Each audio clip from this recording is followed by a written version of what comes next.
Okay, in this video we'll be discussing about normalization. Before we go to normalization topic, first we'll try to understand what is the main essence of normalization. That is why normalization is needed in the database. We'll try to analyze. So normally, traditionally or generally what people think is whenever they want to represent the details of a particular object in the database, so they always think that so if we store all the information in a single table, it will be very useful and we can get the data very easily. It's some sort of basic feeling that everyone will have that. So all the data related to a particular object, if you place in a particular single place, it will be useful. So now here also I have dumped all the details related to a particular student in a single table. Student ID, student name, his GPA, which department he belongs to, the department telephone number, all these details are represented in a single table. So now we'll see what is the main problem with this basic idea of storing all the information in a single table. So now when I stored all the information of a particular student in a single table, you can identify that I have stored the details of three CSC students. Now for these three CSC students, these records are always same. So department does not change, department name does not change, and department telephone number is same for all the students. Here I have represented only 3 students. There may be hundreds of thousands of students belonging to CSC department. So then what happens? This data will be repeated, and this is called redundant data. So this redundant data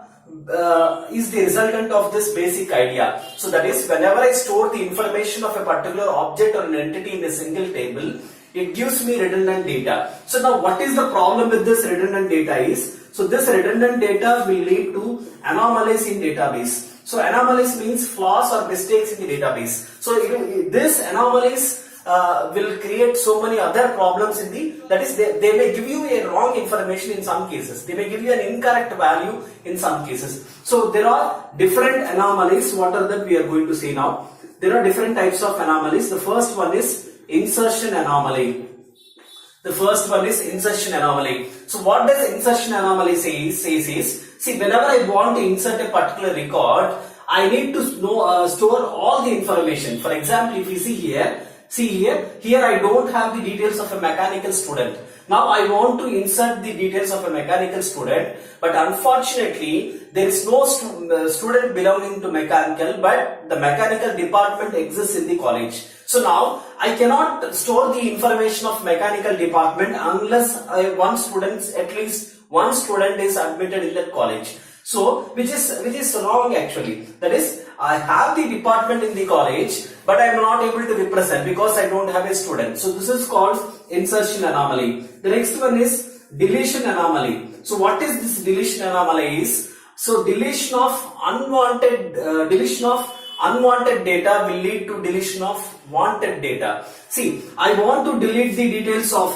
suppose you take this last row of the table. Here there is a single student who belongs to ECE. For example, this student has left the college. Now I want to remove this student details. Up to here it is unwanted data for me. So I actually want to remove this unwanted data, but whenever I try to remove this, the whole row will be removed, and this is my wanted data and this is my unwanted data. So whenever I am removing the unwanted data, my wanted data is also lost. So that is called deletion anomaly. The third one is updation anomaly. So what is this updation anomaly is? So whenever I want to update a single value, it may lead to updation of so many records in the table. See, for example, you see, so after some time, the telephone number has changed of CSC department.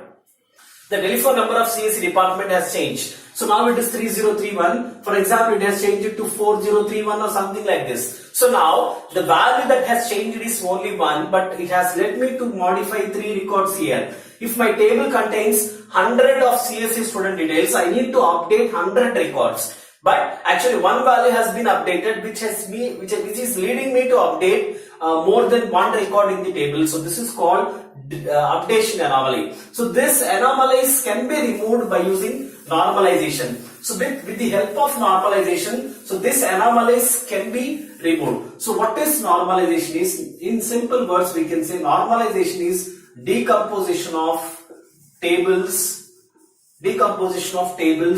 to reduce or to remove unnecessary redundancy redundancy and improve integrity